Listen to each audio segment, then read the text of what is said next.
রাজারহাট নারায়ণপুরের নেতাজি সংঘের পার্থনগরীর লালকুটির নেতাজি সংঘের এবারের পুজোর থিম হচ্ছে রূপকার।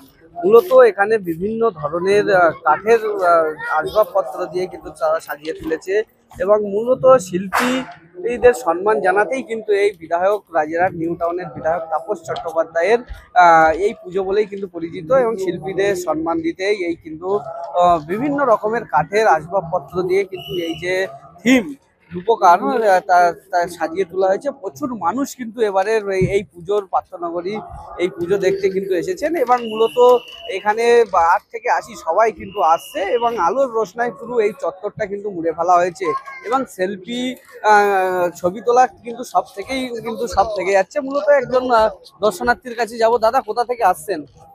আমরা সেই পাশেই বাড়ি আমাদের। হ্যাঁ, দর্শকবৃন্দ। এবারে এই থিমটা কেমন হয়েছে? ভালো লাগছে। প্রতিবারেই আসেন? হ্যাঁ, প্রতিবারই আছে। যেটা তারা জানাচ্ছে এখানে এটা প্রতি বছরে কিন্তু এক এক রকম এক এক ধরনের কিন্তু এরা থিম গড়ে তোলে এবং মূলত এখানে যেটা দেখা যাচ্ছে চায়ের দোকান দিয়েছে এবং একজন কিন্তু চা খাচ্ছে এবং বিস্কুট এবং চায়ের পুরি কিন্তু সাজানো আছে।